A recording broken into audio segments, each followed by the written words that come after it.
अस्सलाम Pakistan, your watching जीत की सोच में हूं हसनैन लियाकत। आज मुकाबला था इस्लामाबाद यूनाइटेड और कोयटा ग्लैडिएटर्स के माबेन, जहां पर इस्लामाबाद यूनाइटेड ने पहले बैटिंग करते हुए 138 रन बनाए। 9 खिलाड़ियों के नुकसान पर इस्लामाबाद के बारी बरकम बल्लेबाज कुछ भी ना कर सके। कॉलिन मनरो और एलेक्स सेल्स के दरमियान अच्छी ओपनिंग शराकतदारी हुई, उसके बाद कुछ रन बनाने में कामयाब हुए सलमान अली आगा। शादाब खान जो कि पहले मैच के टॉप स्कोरर थे, वो भी रन बनाने में नाकाम रहे। आजम खान जिनका डंका बजता था इस्लामाबाद यूनाइटेड में, जिनका तोती बोलता था, अब उनका बल्ला बिल्कुल रन्स नहीं उगल रहा। और इस्लामाबाद की टीम का वही हाल है जिस तरह चाइना का होता है हाल, चाइना की चीज़ का कि चले तो चांद तक, ना चले तो शाम तक। और हमारी बैटिंग उसी तरह है जिस तरह चाइना की कोई प्रोडक्ट होती है। 138 रन बनाए और उसके बाद क्या कमाल बॉलिंग किया आज इस्लामाबाद के बॉलर्स ने। पहले नसीम शाह ने विकेट लिए, फिर उनके भाई हुनैन शाह ने। रोमान रईस को आज टमाइल मिल्स की जगह खिलाया गया तो उन्होंने भी आते ही शिकार किया और बड़े इकनॉमिकल बॉलर रहे। बॉलिंग में काफ़ी ज़्यादा हौसला अफजा परफॉर्मेंसेस थी इस्लामाबाद यूनाइटेड की, लेकिन शादाब खान ने एक नया पिंडोरा बॉक्स खोला है और किसी हद तक वो ठीक भी कह रहे हैं। उन्होंने कहा कि हमें मैच टेक्नोलॉजी ने हराया है। जहां पर रायली रूसो को एलबीडब्ल्यू आउट नहीं दिया गया तो वो कह रहे हैं कि टेक्नोलॉजी को दुरुस्त होना चाहिए। और ये जो टेक्नोलॉजी है, ये पीएसएल के लेवल पे अगर ऐसी टेक्नोलॉजी होगी तो बहुत सारे सवालात उठेंगे। हमारे पास उनके क्लिप्स भी मौजूद हैं, ज़रा सबसे पहले उनकी सुनते हैं बातें कि शादाब खान ने क्या कहा। फिर अपने गेस्ट का इंटरव्यू भी आपको करवाएंगे और फिर गेस्ट से जानने की कोशिश करेंगे कि क्या शादाब खान ठीक कह रहे थे या नहीं कह रहे थे। ज़रा सुनते हैं कि शादाब खान आज क्या कहते हुए नजर आए। मुझे लगता है टेक्नोलॉजी की गलती थी। जिस तरह का मुझे लगता है कि डिफरेंट बॉल दिखाया गया था। अगर वो बॉल चेंजिंग मैच का बॉल चेंजिंग था, लेकिन मुझे लगता है कि ये छोटी जो चीज़ें हैं ये सॉर्ट आउट होनी चाहिए। इतने बड़े टूर्नामेंट में ये ऐसी गलतियाँ ना होनी चाहिए। जी, तो सॉर्ट आउट होनी चाहिए। और हमारे साथ मौजूद हैं हसन रजा साहब, इनका तारुफ करवाते चले आपको। साबिक टेस्ट क्रिकेटर हैं, वर्ल्ड रिकॉर्ड होल्डर हैं और यंगेस्ट क्रिकेटर हैं जिन्होंने पाकिस्तान की जानिब से, बल्कि दुनिया के यंगेस्ट तरीन क्रिकेटर हैं जिन्होंने 14 साल की उम्र में डेब्यू किया। Sir, very warm welcome to you. Straight away सवाल की तरफ जाऊंगा। सवाल यह है कि क्या शादाब खान दुरुस्त कह रहे हैं? बिल्कुल दुरुस्त कह रहे हैं। टर्निंग पॉइंट था वो, बिल्कुल जहाँ पर कंडीशंस सूटेबल कर रही थी इस्लामाबाद की साइड पे।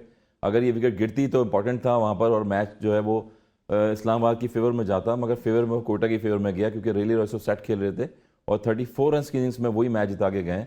सलमान अली आगे पे बॉल था वो। इससे पहले भी टेक्निकल ख़राबी हुई थी पीछे, दो तीन दिन पहले हमने देखा था पीएसएल में मैच में। इतनी बड़ी ब्रॉडकास्टिंग, इतने ह्यूज पैनल पे लोग जो हैं ओवरसीज़ पूरी दुनिया के आए हुए, आपके ना सिर्फ प्लेयर आए हुए हैं बल्कि ब्रॉडकास्टिंग भी बहुत सारे लोग जो कमेंटेटर्स हैं वो बाहर से आए हुए हैं। और ऐसा फॉल्ट अगर हो रहा है तो मेरे ख्याल में बहुत ही जो कहेंगे कि हैरत अंगेज़ चीज़ है ये। पीएसएल सीज़न 9 चल रहा है, इससे पहले दुबई अबू धाबी में होता हुआ है।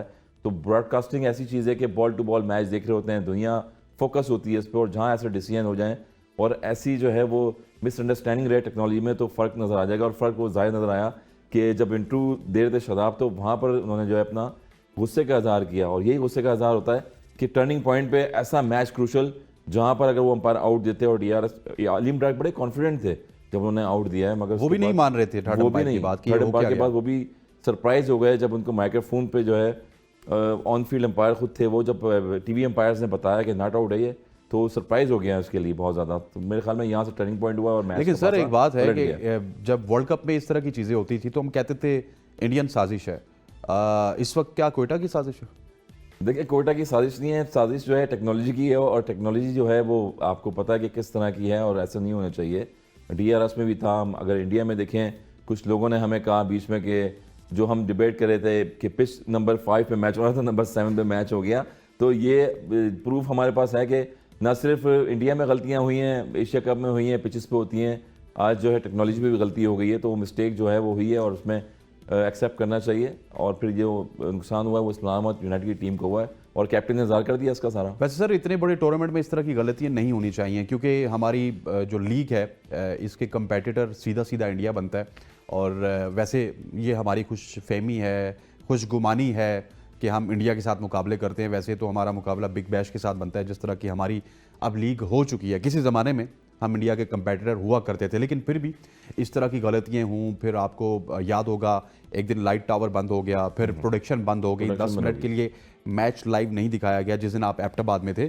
सो इस तरह की चीज़ें यकीनी तौर पर लीग को बड़ा कमज़ोर करती हैं। देखिए, कमज़ोर करती हैं। मैंने पहले ही बताया कि इतना बड़ा पैनल है और फिर कंपेयर अगर कर रहे हैं आप, अगर बांग्लादेश लीग हो रही है, दुनिया में अगर 10 से 11 लीग्स हो रही होती हैं तो उसमें बहुत ही इम्प्रूवमेंट आई है पहले से PSL में। मगर इम्प्रूवमेंट न सिर्फ आपके कमेंटेटर्स में आएगी, आपकी स्पॉन्सरशिप में आएगी, मगर टेक्नोलॉजी तो बहुत इंपॉर्टेंट है। और ऐसे हारने और जीतने वाला क्रूशियल जब मैच हो रहा हो, ऐसे डिसीजन हो जाए तो वहाँ पर सारी चीज़ें फेल हो जाती हैं। अगर क्रिकेट गेम अच्छा होगा ऑन द फील्ड, अंपायर भी अच्छे होंगे, फिर DRS के जो रिजल्ट हैं वो भी अच्छे होने चाहिए। अगर क्रिकेट अच्छी नहीं होगी ऑन द फील्ड, अंपायरिंग के डिसीजन ऐसे होंगे और DRS के ऐसे होंगे, तो मेरे ख्याल में फिर प्लेयर्स जो है वो फिंगर्स उठाएंगे इन चीज़ों पे। तो वो अपना ही प्लेयर फिंगर उठा रहे हैं, अपना ही प्लेयर, अपना ही कप्तान। देखिए रिजल्ट अगेंस्ट आ गए ना कि, और क्रूशियल मैच था जीता हुआ, वहाँ से अगर रॉयली रसो जो आउट होते हैं बीच में, तो उसके बाद आपके वसीम जूनियर थे, आपके पास जो है हसनैन बैटर्स थे आने वाले, तो वहाँ से विकेट गिरती हैं। और ये इस्लामाबाद डेफिनेटली मैच जीता, लो स्कोरिंग मैच था और पिच भी बड़ी मुश्किल थी बीच में।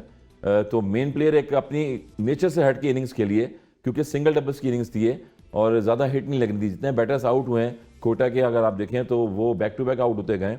और लो स्कोरिंग मैच में हमेशा ही होता है कि अपने नेचर से हट के जो इनिंग खेली जाती है, वो रॉयली रोसो ने अपना एक्सपीरियंस शो किया। यही वो प्लेयर है जो मुल्तान सुल्तान पिछली फ्रेंचाइज से खेल रहे थे। 55 बॉलों पर उन्होंने 100 रन की इनिंग खेली है, मगर यहाँ पर डिफरेंट नेचर से हट के खेला और सिंगल डबल्स किया और नॉट आउट आए। एक हैंड रोक के रखा हुआ था, मगर वो आउट होते तो मेरे ख्याल में शादाब इतना आर्गूमेंट नहीं करते जो उन्होंने किया इस पर। होते शादाब इतना आर्गूमेंट ना करते, लेकिन शादाब को कुछ आर्गूमेंट पास करने होंगे। अब जरा नजर डालते हैं इस्लामाबाद के बैटिंग कार्ड के ऊपर। इस्लामाबाद ने जो बैटिंग की है, 138 रन बनाए हैं। वहाँ पर इस्लामाबाद का कोई भी ऐसा बल्लेबाज नहीं है जिसने इंपैक्टफुल इनिंग्स खेली हो, apart from Alex Hales, Colin Munro and Salman Iliaga. Let's look at the bowling card. Colin Munro got 20 in 22 deliveries. That was a bit slow from Colin Munro, but Alex Sales was very impressive up front. 21 runs in 9 deliveries. When you talk about Salman Iliaga, 33 runs in 23 deliveries. Then Shadab Khan, the hero of first match, 2 runs in 4 deliveries. Azam Khan, where is Azam Khan? 1 run बनाया 4 गेंदों पर आजम खान ने। Jordan Cox once again among runs, 19 in 21 deliveries. Faheem Ashraf 20 in 14 deliveries. और ये देखिए कि जितना भी बैटिंग कार्ड है यहाँ पर 20 रन हमें मनरो से नजर आ रहे हैं, 21 रन एलेक्स हेल से और सलमान अली आगा से 33 रन। फिर शादाब आजम बिल्कुल फेल रहे और 19 और 20 रन, 19-20। देखिए जॉर्डन कॉक्स ने 19 बनाए और फ़हीम अशरफ ने 20 रन बनाए।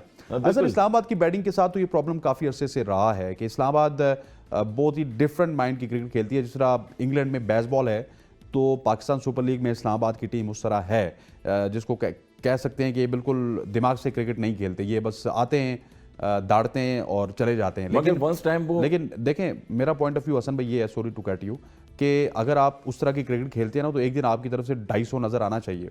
ठीक है, दूसरे दिन आप 90 पे आउट हो जाएं, 250 तो किसी दिन मारें, 220 तो मारें। लेकिन अब मसला ये है कि वही बनाना आपने 160 150 है, तो फिर इस तरह की क्रिकेट में आपको थोड़ी बेहतरी लानी पड़ेगी। देखिए ये पिच का डिफरेंस है, और जब पिच का बिहेवियर चेंज हो जाए तो फिर बैटिंग को भी आपको चेंज करना पड़ता है, थोड़ा सा संभल के खेलना पड़ता है, रुक के।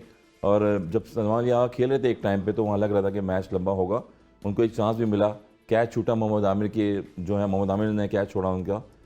यही चीज़ है कि इस्लामाबाद यूनाइटेड वही टीम है जिसने 242-40 रन चेज भी किए हैं, मगर आज पिच का बिहेवियर ज़रा डिफरेंट था, थोड़ा सा फंस के बॉल आ रहा था और सारे अटैक करने चले गए। एलेक्स सेल्स भी खेल रहे थे अच्छा, नो डाउट, मगर बॉलिंग ऑप्शन जो था कोटा के बाद बड़ा अच्छा था। बैक टू बैक जहाँ पर उन्होंने चेंज किया है, रॉयली रोसो ने कैप्टनसी की है बड़ी आउटस्टैंडिंग की, जहाँ पर उन्होंने बॉलर्स को अपने चेंज किया वहाँ उन्होंने विकेट ली है, और जहाँ विकेट मिली है और वहाँ पर जो है इस्लामाबाद के बैटर्स आउट होते गए, तो इसलिए अंडर प्रेशर भी आए। आजम खान फैक्टर ऐसे हैं कि वो नॉर्मली जो है वो कवर ड्राइव खेलने के लिए गए। अमून उनका जो स्ट्राइक रेट जो है वो हिटिंग पे है, तो उनसे ये एक्सपेक्ट नहीं होना चाहिए कि सिंगल डबल करें, वो आगे फ्लो में शॉट खेलेंगे तो जब भी रन होते हैं। इसकी वजह से सर आप थोड़ा सा अकेलेपन का शिकार रहते हैं, आपको टेस्ट क्रिकेटर चाहिए होते हैं अपने साथ, और आज हमारे साथ टेस्ट क्रिकेटर मौजूद हैं, साबिक test cricketer, very talented allrounder, और हाल ही में न्यूजीलैंड में पाकिस्तान टीम के साथ थे, हाई परफॉर्मेंस कोच की जिम्मेदारियां इन्होंने अदा की हैं। One and only Yasser Arafat साहब इस वक्त हमारे साथ इंग्लैंड से मौजूद है। यासिर भाई, आपको खुश आमदीद कहते हैं, वेरी वार्म वेलकम टू जीत की सोच। सबसे पहले आज के मैच के ऊपर बात होगी। आज शादाब खान ने जो जिम्मेदारी है वो सारी की सारी टेक्नोलॉजी में डाल दी, क्या टेक्नोलॉजी की ही जिम्मेदारी बनती थी या इस्लामाबाद के बैटर्स को भी कुछ करना चाहिए था? सबसे पहले तो अस्सलाम वालेकुम हसनैन और हसन भाई को भी मेरा सलाम। देखिए, मैं आज का मैच थोड़ा ऑन एंड ऑफ, बल्कि मोबाइल पे देख रहा हूँ, मैं कोचिंग के सिलसिले में थोड़ा बाहर गया हुआ था, मगर मैं देख रहा था और मैंने प्रेस कॉन्फ्रेंस सुनी, बल्कि शादाब की, जो बड़े गुस्से में लग रहे थे, और उनके गुस्से को देखकर लगता मुझे ऐसे है कि काफ़ी कोई डिसीजन ऐसा था कि जो कि पूरे मैच का रिजल्ट जो है उनके हाथ से निकल गया। अगर तो क्या कहते हैं, एक चीज़ पे आप देखें, ब्लेम डालना नहीं चाहिए, आपको अपनी परफॉर्मेंस को भी देखना चाहिए कि आप जब आपने इतना अच्छा स्टार्ट ले लिया, 60 फॉर वन इन 6 ओवरों में 60 आपने कर लिया, 60 रन कर लिए, तो उसको मोमेंटम को कैरी ऑन करना चाहिए था, बजाय इसके कि अगर एक विकेट गिरी, जब विकेट के ऊपर विकेट गिरती है T20 में, फिर टीम बड़ी प्रेशर में आ जाती है। तो वही हमने देखा कि आज ये इतना लो स्कोरिंग, शुरू में जिस तरीके से PSL शुरू हुई थी, हाई स्कोरिंग मैचेस देखने को मिले और ऑलमोस्ट चेज भी होने लगे हुए भी, मगर अब जो है ट्रेंड जो है थोड़ा डिफरेंट आ गया। 150 से कम स्कोर टीमें करते हुए नजर आ रही हैं, मगर ये है कि सेकंड इनिंग में चेज हो रहा है। तो शादाब को टेक्नोलॉजी के अलावा अपनी टीम की परफॉर्मेंस पे भी थोड़ा सा ध्यान देना पड़ेगा। बैटिंग जिस तरह आप देखें, फॉरेनर्स तो परफॉर्म कर रहे हैं दोनों टीमों में। अगर आप देखें बैटिंग में दोनों टीम के फॉरेनर्स, ओवरसीज प्लेयर्स ने परफॉर्म तो किया है। थोड़ा सा कंसर्निंग हमें अपने जो लोकल प्लेयर्स हैं, जो अपने पाकिस्तान के प्लेयर जो इस लीग में खेल रहे हैं, वो परफॉर्म नहीं कर रहे, जिसको देखकर बड़ी ही मायूसी हो रही है। अच्छा हसन भाई, जिस तरह यासिर भाई कह रहे हैं कि मायूसी हो रही है, मैं पहले आपसे कमेंट लेना चाहूँगा आज़म खान के हवाले से कि आज़म खान परफॉर्म नहीं कर रहे, फिर मैं यासिर भाई के पास भी जाऊँगा। इसकी क्या वजह है? हाल ही में वो पाकिस्तान के साथ भी रहे, न्यूजीलैंड में, वहाँ पे भी परफॉर्म नहीं किया, अब अपनी इतनी बड़ी लीग है वहाँ पे भी परफॉर्म नहीं कर रहे, तीसरा मैच है वो फेलियर जा रहा है उनकी तरफ से।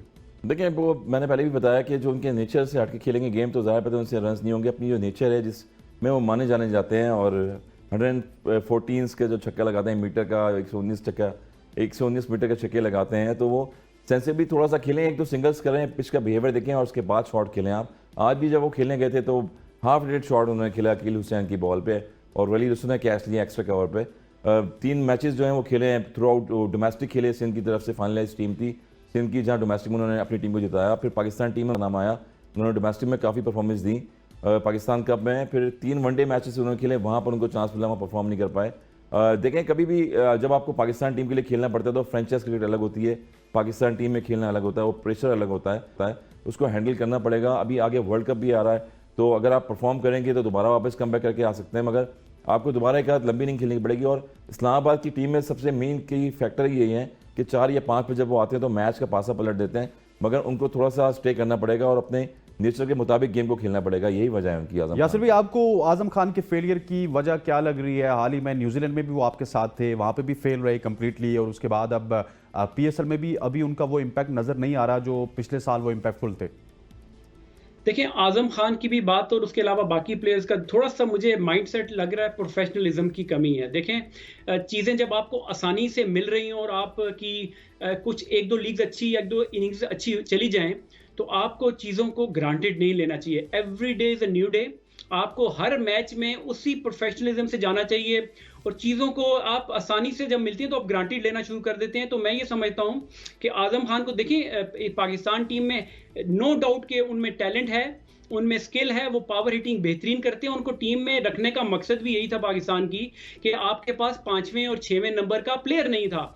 आपने कई प्लेयर ऐसे बीच में ट्राई किए, जिसमें खुशदिल भी था, आसिफ अली और एक आधा और हैदर अली को भी ट्राई किया, जो कामयाब नहीं हो सके। तो सिलेक्टर्स को फिर उन पे जाना पड़ा कि जिन लड़कों ने उस नंबर पे अच्छी परफॉर्मेंस की है। हालांकि सिलेक्टर्स और पाकिस्तान क्रिकेट की जो मैनेजमेंट थी, उसको बड़ा क्रिटिसिज्म का सामना करना पड़ा कि आपने एक ऐसे प्लेयर को कि जो फिटनेस में थोड़ा सा लैग करते हैं, आप उनको लेके जा रहे हैं, मगर मजबूरी ऐसी थी कि आपके पास उस नंबर का कोई प्लेयर नहीं था। अब रिस्पॉन्सिबिलिटी जब पाकिस्तान क्रिकेट बोर्ड आपको फुली सपोर्ट कर रहा है और आपको बताया है कि आप में ये कमियां हैं, आप इनको बेहतर करें, तो मैं ये समझता हूं कि प्लेयर्स को जो आजकल की एक लीग से खत्म होकर दूसरी लीग में लड़के चले जाते हैं, दूसरी से तीसरी में चले जाते हैं, तो जो आइडेंटिफाई की जाती हैं उनकी गलतियां, जो उनकी कोताहियां, जो अगर फिटनेस के इश्यूज हैं या कोई लड़के निगल्स के साथ कैरी कर रहे हैं, तो आपको थोड़ा सा क्रिकेट से दूर हट के अपने रीहैब को और अपनी क्रिकेट को एनहांस करने के लिए अपनी जो स्किल्स हैं, जो क्रिकेट बोर्ड ने आपको अगर कोई चीजें बताई हैं जिसमें आप लैग करते हैं, तो आपको चाहिए कि उन पे काम किया जाए। तो यही हो रहा है कि आप 4-5 इनिंग्सों बाद एक आधी इनिंग ऐसी खेल देते हैं कि आप गिने जाते हैं कि अच्छे प्लेयर हैं, मगर आजकल की क्रिकेट ये है कि आपको कंसिस्टेंट बेसिस पे परफॉर्म करना पड़ेगा, तभी जाकर आपको दोबारा पाकिस्तान के लिए फिर कंसिडर किया जाए। यासिर भाई, एक एडिशनल सवाल आपसे करता चलूं, हाल ही में हफीज साहब भी आपके साथ मौजूद थे, सुना ये है कि हफीज साहब भी, सुना क्या बल्कि उनकी पोस्ट आ गई थैंक यू हफीज़। 2 साल की अपॉइंटमेंट थी, 2 महीने में हफीज़ को फारिग कर दिया गया। ऊपर से मैं एक कंसर्न आपसे, क्योंकि मेरी कराची में भी मुलाकात हुई थी, तो ये बड़ा कंसर्न था कि 4, 5 और 6 नंबर पे पाकिस्तान के पास बल्लेबाज नहीं है, लेकिन जो आपकी टीम में 4, 5 और 6 नंबर पे खेल रहे हैं वो यहाँ पे आपको लाहौर कलंदर में साहिबजादा फरहान ओपनिंग करते हुए नजर आ रहे हैं। सऊद शकील जिनको 22, 30, 23 मैच मिले नहीं, वो अब एज ए ओपनर आपको कोयटा ग्लैडिएटर्स में नजर आ रहे हैं। फिर सलमान अली आगा जो टीम में 6ठे नंबर पे खेलते हैं, यहाँ पे आपको 3रे नंबर पे नजर आ रहे हैं। कहने का मकसद ये है कि PSL now is a gateway to Pakistan cricket. So हर बंदा जब ओपनिंग में परफॉर्म करके आएगा तो फिर मैनेजमेंट भी प्रेशर आएगा जी कि ये इनको खिलाते ही नहीं है, इनकी असल स्पॉट तो ओपनर है, तो फिर मसला ये है कि आपको 9 ओपनर्स कैरी करने पड़ेंगे। हसन भाई बिल्कुल आपने सही कहा। देखिए आप कितने बंदों को आप फिट इन करेंगे नंबर 3, पहले, दूसरे और तीसरे में कितने लड़कों को फिट करेंगे? अब जो लड़के अब जो लड़का ओपन में परफॉर्म करता है उसको कहते हैं टीम में ले। भाई जो टीम में ऑलरेडी खेल रहे हैं वो किधर चले जाएंगे? तो आप 5-6 लड़के जब वो परफॉर्मेंस करते हैं, प्रेशर मीडिया का पड़ता है, इसको भी डालो उसको भी डालो, जब वो डालते हैं फिर उनको देखिए T20 क्रिकेट ऐसी है कि इसमें आपको नंबर्स पे आपको बड़ा फ्लेक्सिबल रहना पड़ता है। कभी आप 1 पे जाते हैं, कभी बैटिंग ऑर्डर आपका ऊपर नीचे होता है, तो आपको अंडरस्टैंड करना पड़ता है। मगर वो फिर मीडिया का प्रेशर पड़ता है कि जी 4थे नंबर का प्लेयर था तो उसको ओपन करा दिया, ओपन का प्लेयर था उसको 4थे पे करा दिया। तो ये थोड़ा सा अंडरस्टैंड। और उसके बाद मैं आपको बताऊं कि देखिए पिछले को 5-10 साल की जो भी पाकिस्तान में क्रिकेट खेलेगी या जो कोचिंग हुई जूनियर लेवल पे या डोमेस्टिक लेवल पे, आपने अपने प्लेयर डेवलप ही नहीं किए। जो खुशदिल की प्रॉब्लम थी 4 साल पहले या 3 साल पहले, अभी भी वही प्रॉब्लम है। जो आसिफ अली की प्रॉब्लम 4-5 साल पहले थी, अभी भी वही है। तो आपकी जो कोचिंग जूनियर लेवल पे या ये फर्स्ट क्लास लेवल पे है, आप प्लेयर प्रोड्यूस ही नहीं कर रहे, डेवलप ही नहीं कर रहे। और जो ऑलरेडी प्लेयर्स पाकिस्तान टीम में खेल रहे हैं वो भी एक सतह पर आके जाके रुक गए हैं। देखिए केन विलियमसन आपके पास एग्जांपल है कि वो सारे फॉर्मेट इसलिए खेलते हैं कि T20 में उसने शॉट्स डेवलप की, वो रिस्क लेके खेलते हैं, अटैकिंग क्रिकेट खेलते हैं, तभी जाके वो सारे फॉर्मेट्स में फिट इन होते हैं। हमारे प्लेयर्स का प्रॉब्लम ये है कि हमारे प्लेयर जो ही पाकिस्तान टीम से फारिग होते हैं वो किसी लीग में जाके खेलना शुरू हो जाते हैं। जो डेवलपमेंट का आंसर है, जो इशू है, वो तो फिर पीछे रह जाता है। और जो आप बॉलर्स की कभी हम जब बात करते हैं कि वो उनकी पेस नहीं है या उनको निगल्स हैं, जो इंजरीज का इशू है, तो ये ठीक कब होंगे? तभी ठीक होंगे जब वो ये पाकिस्तान टीम से फारिग होंगे तो थोड़ा जाके हाई परफॉर्मेंस सेंटर पे जाके अपने ऊपर काम करेंगे।